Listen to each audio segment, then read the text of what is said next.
Bom dia, pessoal. Bem-vindos a mais um encontro síncrono. Hoje a gente vai falar de sistemas de segunda ordem, algumas características importantes e funcionalidades que eles dizem deixam um sistema comportamento dinâmico mais interessante para a gente interpretar, tanto no domínio do tempo, né, contínuo, como também na resposta em frequência. Então, deixa eu passar aqui. Você pode ter um sistema descrito por equação diferencial. Essa representação aqui ela é genérica. Muitos sistemas podem ser representados com um sistema de segunda ordem. Como exemplo, eu posso trazer para vocês um sistema massa-mola amortecedor em um carro, por exemplo, um sistema mecânico, um sistema de um circuito elétrico, um circuito RLC. É uma característica bem forte que a gente vai ver ao longo dos cursos em outras disciplinas. Basicamente, muitos problemas a gente pode remodelar simplificando para um circuito do RLC, por exemplo, se ele tiver uma ordem maior. Então, outro exemplo também para circuitos de sistemas de segunda ordem, né, poderia ser sistemas hidráulicos, sistemas pneumáticos. Então, todos esses sistemas eles podem ser remodelados para um sistema de segunda ordem. Também pode fazer também para um sistema de primeira ordem, né? Depende de quão preciso você quer deixar o seu sistema, certo? Então, vamos ver o que a gente pode absorver do sistema de segunda ordem, né? O primeiro ponto é que vocês saibam que o sistema de segunda ordem ele tem uma equação diferencial genérica, como vocês podem observar aqui nessa equação 6.31, que pode ser acompanhada também no livro texto, onde tem a derivada segunda de y, onde aparece aqui uns parâmetros novos, talvez para vocês, que é o QC. O QC ele caracteriza, ele contribui para o fator de amortecimento da resposta ao impulso e a resposta ao degrau do sistema. E o ômega n está relacionado com a frequência natural do sistema de oscilação.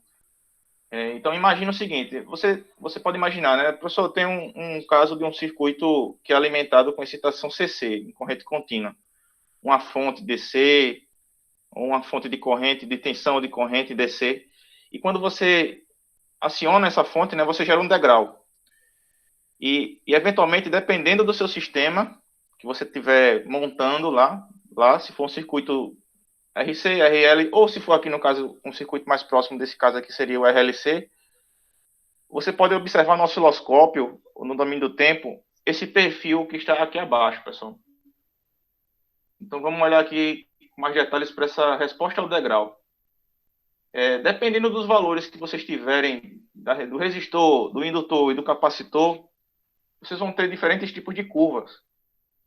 E isso também se aplica a um exemplo de outros sistemas, sistema mecânico, um sistema hidráulico, um sistema também de acionamento de uma máquina CC.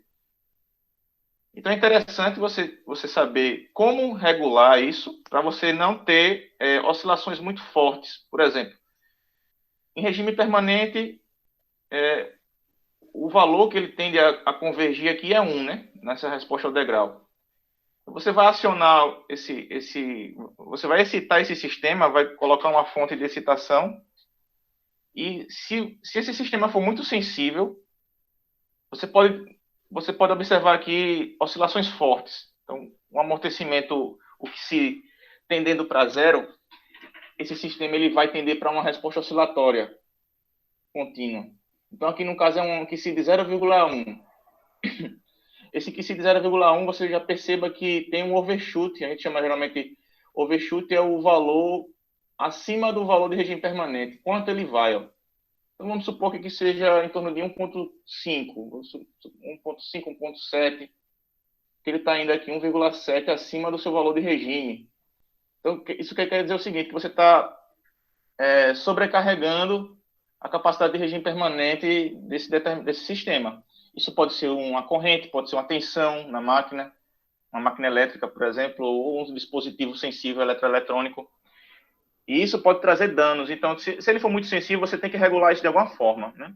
A solução seria colocando um controlador ou colocando um outro bloco que atenue isso, esse overshoot.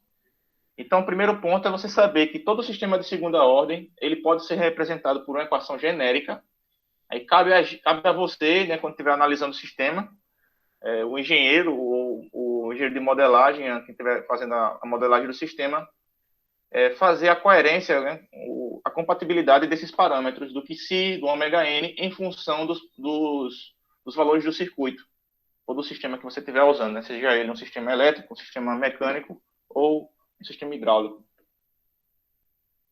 Bom, então essa equação diferencial, eu acho que você já deve ter tido a oportunidade de trabalhar com a equação de segunda ordem, né, numa disciplina anterior. E vocês tinham os métodos analíticos para resolver isso aqui, né? Agora a gente tem já recursos mais interessantes, que são as ferramentas de transformada de Laplace e de Fourier.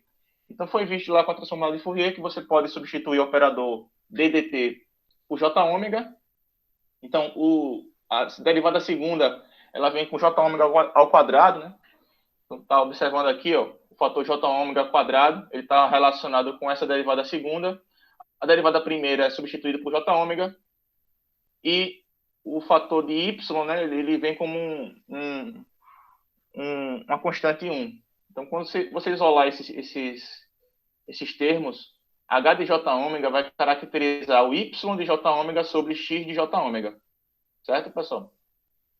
Então, em resumo, a equação dessa forma, quando você olhar aqui uma equação com o numerador e denominador, o numerador vai ser basicamente todos os termos que multiplica x, quando você fizer a transformada de Fourier, ou a transformada de Laplace, também se for no domínio S. E o denominador aqui embaixo, que a gente vai também chamar de equação característica para determinar os polos e ver a estabilidade do sistema. O denominador ele vai ser basicamente uma combinação de todos os termos que multiplica o y, quando você fizer a transformada de Fourier. Beleza? Então, primeiro ponto, né? A gente está pegando um sistema de segunda ordem, que anteriormente tratávamos ele com solução analítica, fazendo as técnicas de resolução por equações diferenciais, no método convencional. Agora a gente está usando transformada de Fourier ou transformada de Laplace para ir mais rápido e analisar aspectos com mais detalhes, né? Aqui. Então, perceba que abaixo a resposta ao impulso do sistema, que ela varia de acordo com o QC. Voltando a dizer, o QC ele contribui para o fator de amortecimento do seu sistema de segunda ordem. Ele também pode dar um indicativo de quão rápido o seu sinal ele vai atingir ao valor de regime permanente. Certo? Por exemplo, aqui, ó, vamos olhar, QC igual a 1, ele atinge muito rapidamente, né? Ele vai mais rápido aqui para atingir o valor de regime permanente. Então, é interessante que, se você quiser que a resposta do sistema seja rápida, se isso for de interesse, né? É interessante você trabalhar com QC próximo de 1. E também outra coisa importante é que ele não teve overshoot, né? Certo? Então, também tem casos em que o QC pode ser um pouco abaixo de 1, 0,7, por exemplo. Então, ele já atinge de uma forma mais estável, né? Mais rápida, esse valor de regime permanente. E, enfim, isso aqui também tem um custo, né? O custo disso aqui, se for implementado digitalmente ou analogicamente, ele tem um custo relacionado ao custo computacional, se for digitalmente, e o custo de hardware físico, né? Quantidade de dispositivos eletroeletrônicos, diodos, de transistores, amplificadores operacionais, que você vai precisar para chegar nesse resultado se for o caso do gabarito do projeto. Até aqui tem alguma pergunta, pessoal? Alguma dúvida?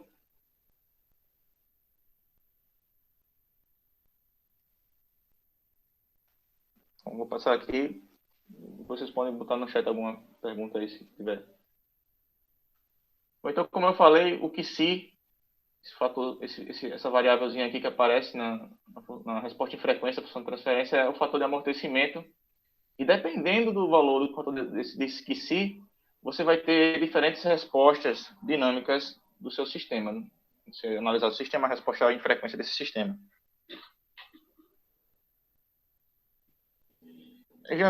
QC, geralmente é QC, né?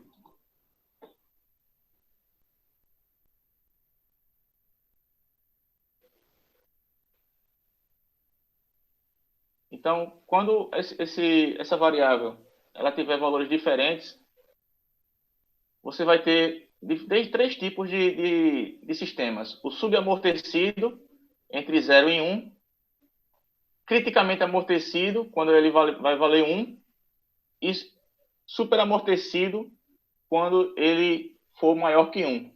Isso você pode acompanhar nesse gráfico à direita da resposta ao degrau do seu sistema. Existe um caso também que não está colocado aqui, talvez vocês vão ver isso em outra disciplina, talvez em Eletrônica 2, no estudo de osciladores. Tem casos que a gente quer que o sistema fique oscilando constantemente. Faz sentido isso para vocês? Esse sinal ele fica oscilando sempre? Alguém já ouviu falar de alguma coisa desse tipo de aplicação? Um sinal que eu quero que fique oscilando sempre. Eu acho que vocês me trouxeram exemplo no começo do curso, né? Que ficam oscilando permanentemente. Quem consegue imaginar aí para mim, resgatar essa memória de um sistema com uma resposta oscilatória, né? Constante. Ou seja, que ele fica oscilando sempre. Seria um quarto tipo de sistema. Alguém se habilita?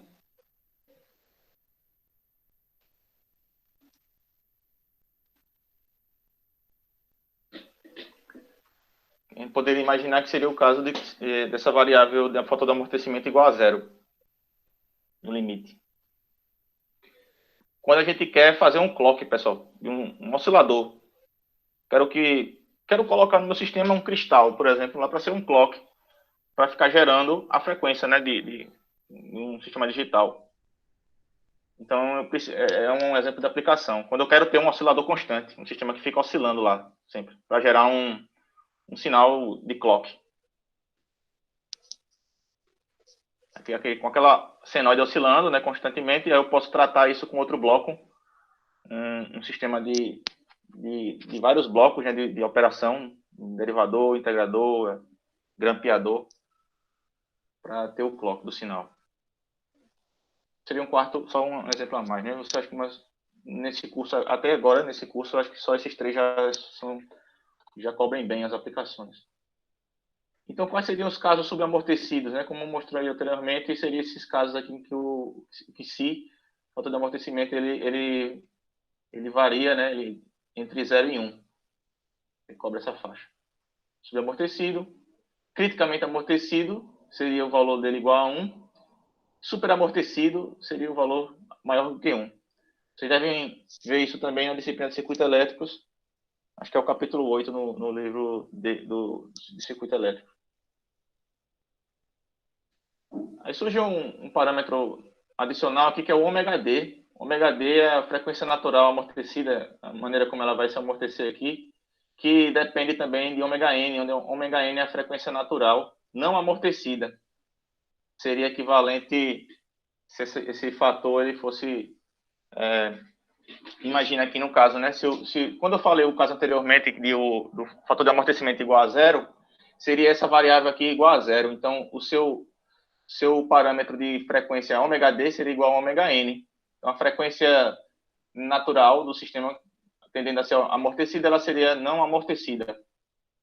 Aí perceba aqui que teve uma diferençazinha da variável, mas considere que isso aqui é o fator de amortecimento, certo?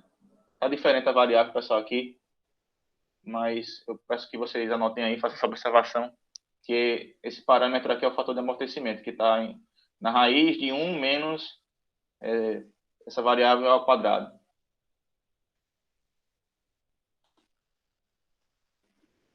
Bom, então, como leitura complementar nesse assunto de sistemas de segunda ordem, eu deixo aqui como sugestão de vocês verem o capítulo 8 do livro de circuito elétrico. Está aqui a foto do capítulo 8, resposta natural e resposta ao degrau de circuitos RLC. Então, tem um caso de exemplo de circuito elétrico, uma resposta ao degrau, e também a resposta natural nesse capítulo. E também no livro de sinais e sistemas, no livro texto, tem um exemplo descrito com circuito mecânico, um sistema massa-mola amortecedor. Certo? Deixa eu parar aqui a gravação, acho que era isso, para fechar essa parte dos filtros.